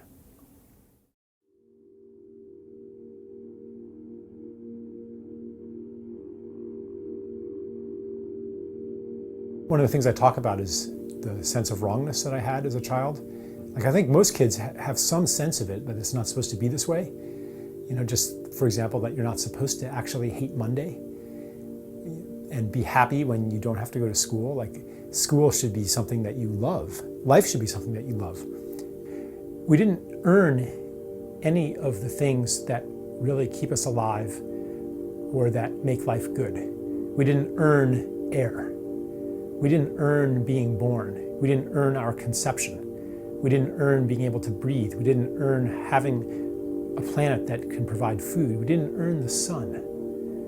So I think that on some level, people have this inborn gratitude because on some level we know that we didn't earn any of this. We know that life is a gift. Well, if you know that you've received a gift, then the natural response is gratitude, the desire to give in turn.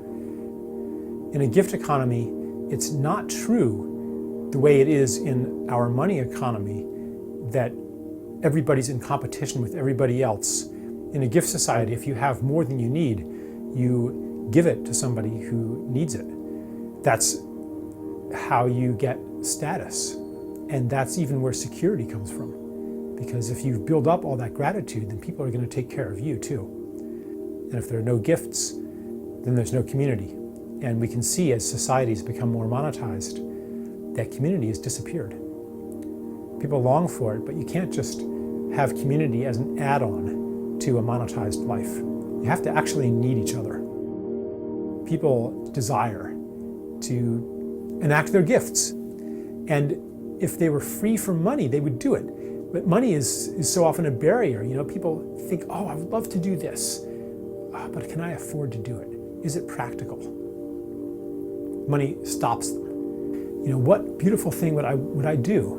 What am I called to do? Would it be to set up big gardens for homeless people to take care of and reconnect them to nature? Would it be to clean up a toxic waste site? Like, what would you do? What beautiful thing would you do? And why isn't it practical to do these things? Why isn't there money in those things?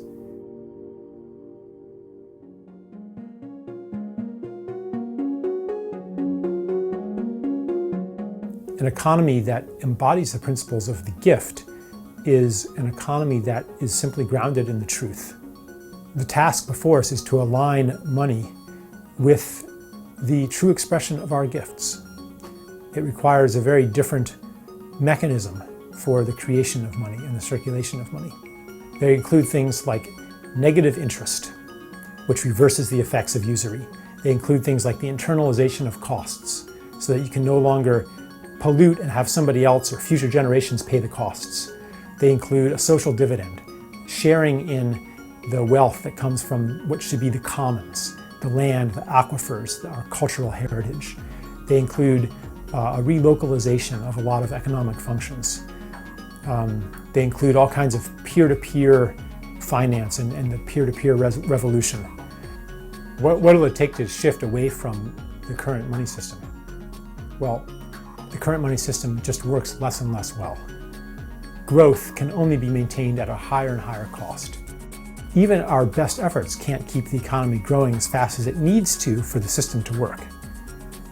And that creates further misery. People just can't take it anymore. Even the people on top, even the winners of this artificially induced competition, they're not happy either. It's not working for them either. So I think that we're going to see a series of crisis moments, each one more severe than the last. And at each crisis moment, we'll have a collective choice. Do we give up the game and join the people, or do we hold on even tighter?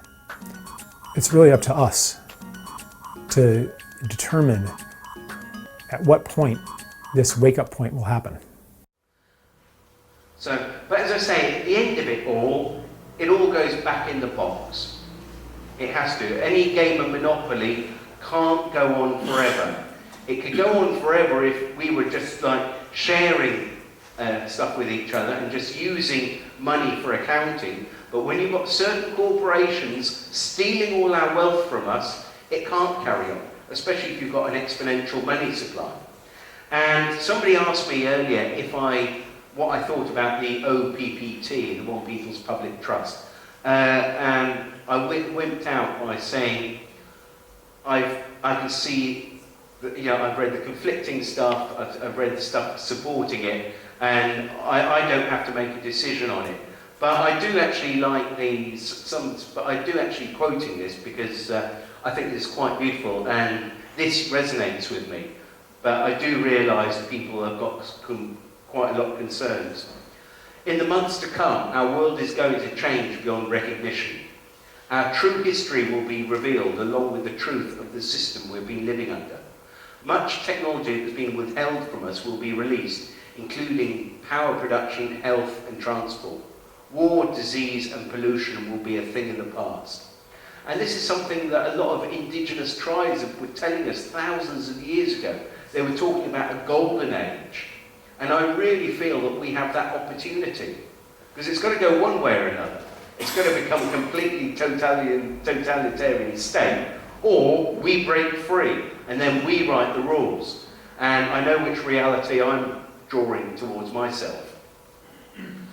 And, what you can realise is we create our reality from our emotional state. So you've got to work out whether you're at the top there with joy, passion, empowerment, freedom, love and appreciation, or whether you're down at the bottom in fear, grief, depression, despair. Or, we tend to fluctuate up and down. We all go, all over the place. But it's if we can send out empowerment and positivity and send out love. That's why I sort of suggest that you don't beat up the debt collectors. You're actually not rude to them. That you can actually have some good conversations with them. Okay, you have to be a little bit sarcastic occasionally, but you do it with love. Yeah. And is your mind full? Can you see that at the back? There's a woman and a dog, and her mind is mindful of things, and the dog is mindful. Simplicity. So it's just a matter of like where you are, what energy are you giving out. Another favourite of mine, Zen Centre. Seeking enlightenment, inquire within. It says, where's the door? There's no door. So I really think that we've got a fantastic opportunity to shift and wake up. And I know that everyone here is in that, we're all in this process of waking up. We've realised how controlled we are. So it's up to us now to realise that we've got to break free of the system. And I really believe that we do. Oh, and there's the chickens. When you get barn chickens and you need to convert them to free range, all you have to do is open the door. But do they go charging out? No, they don't. They're quite happy stomping around in their own crap under fluorescent lights. Because they're not used to being outside. It's scary out there. And you tell people that, oh, we could live without the banking system and be free of, and they say, well, hang on. And there are people that, get on the forum and start saying what we're doing. Well, what would happen if everyone would do that? So there wouldn't be any debt, as I said earlier. So people are really, really fearful. But it takes one brave chicken to actually stick his head out the door and say, well, hang on, it's sunny out here, it's actually quite pleasant. And then a few more, actually, I'm not going to do the chicken impression, I know we're not today. But as soon as one goes out, then ones follow. And it just takes a few brave ones. And it's those people that are challenging the system. Those are the ones that I see are the ones that are breaking free of it. And by doing that, and there's no one way of doing it, but as soon as one or two people get success, then they share that, and then more people break free. And sooner or later, everyone will break free. And then it's actually much more pleasant out there, in green grass. Might be a little bit dangerous because you don't know where the foxes are, but it's better than being stuck inside. So we're about to go through some monumental changes. There's going to be challenges, and the powers that be may be powerful with their media, money, and armed thugs. But I believe we are infinitely more powerful, and it's time to step into that power now. What the caterpillar calls the end of the world, the master calls a butterfly. And I'm going to leave it on that one. And that was something I think we saw up in London. The new global currency is love. Thank you very much.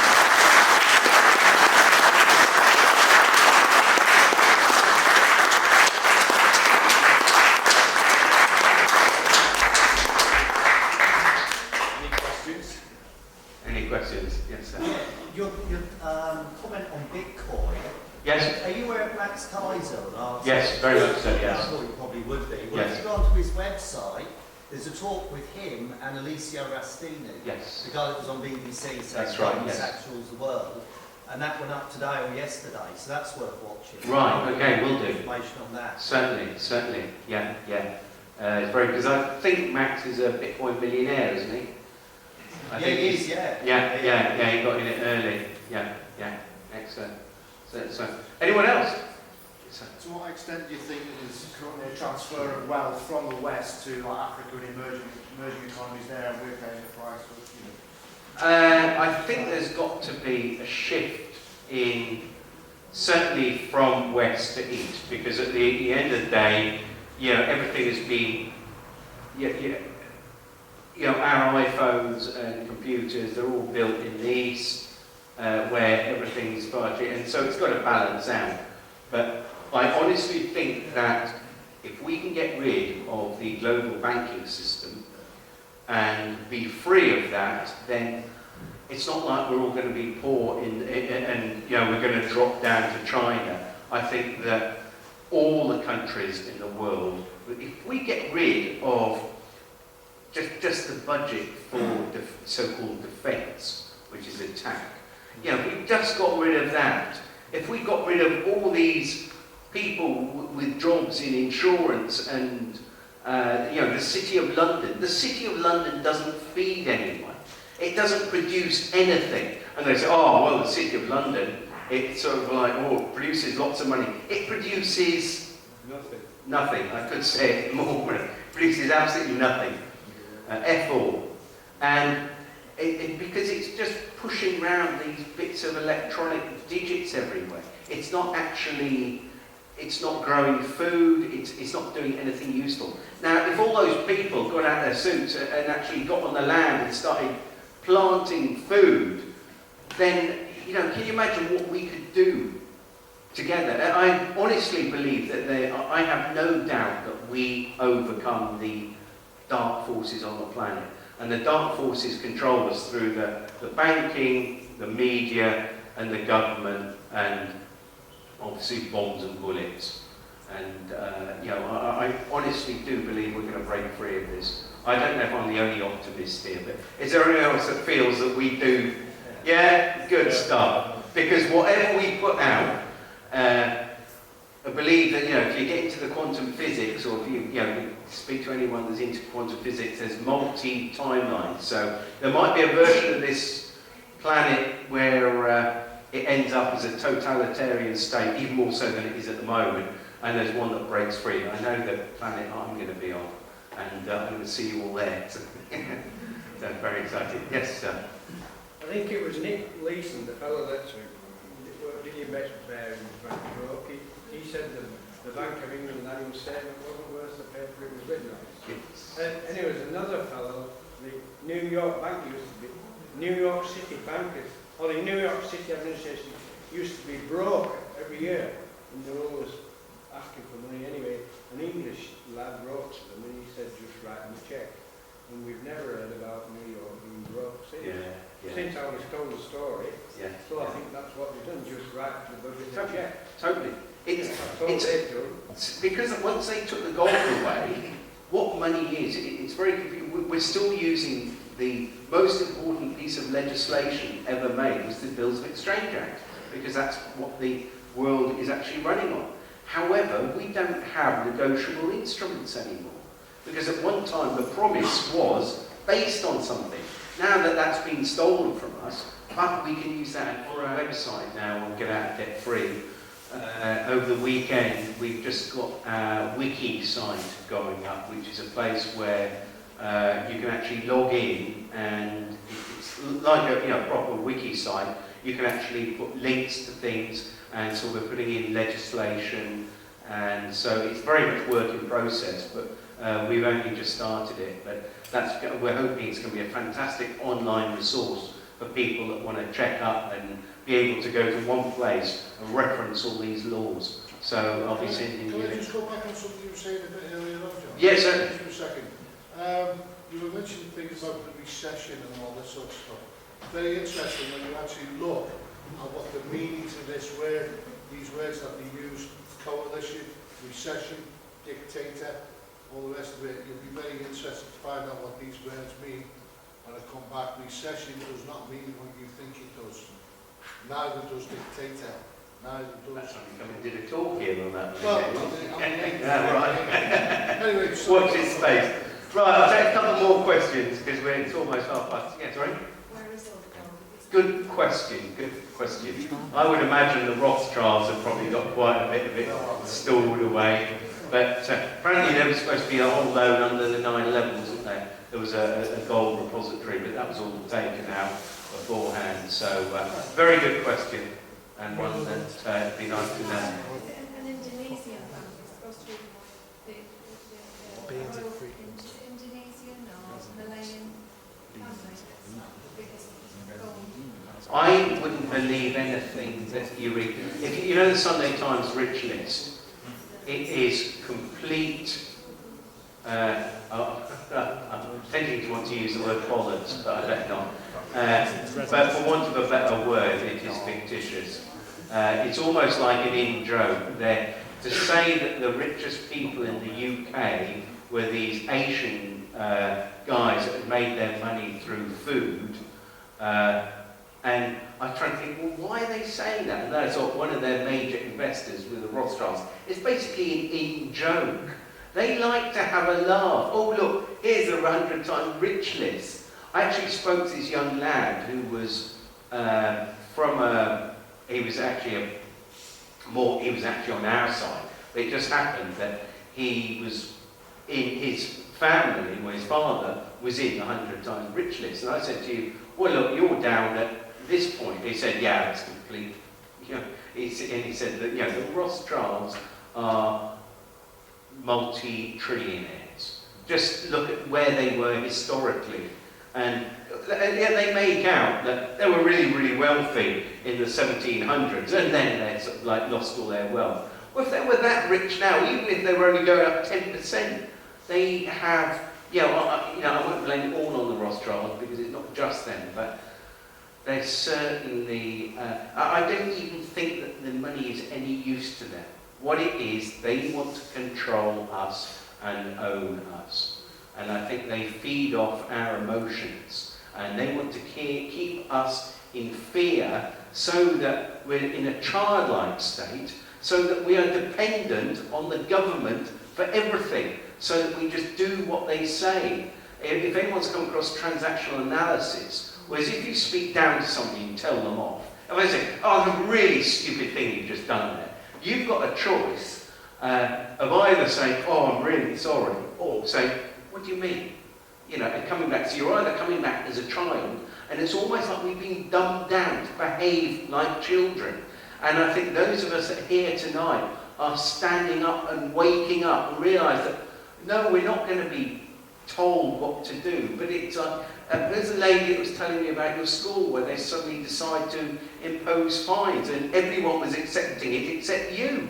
Because you'll say, no, I don't agree with this. Because you're not just going to say yes, yes, like everyone else did. And as soon as you say no, then it's like the chicken. Once one goes out, then another one might follow you. And somebody said, well, you're right, actually.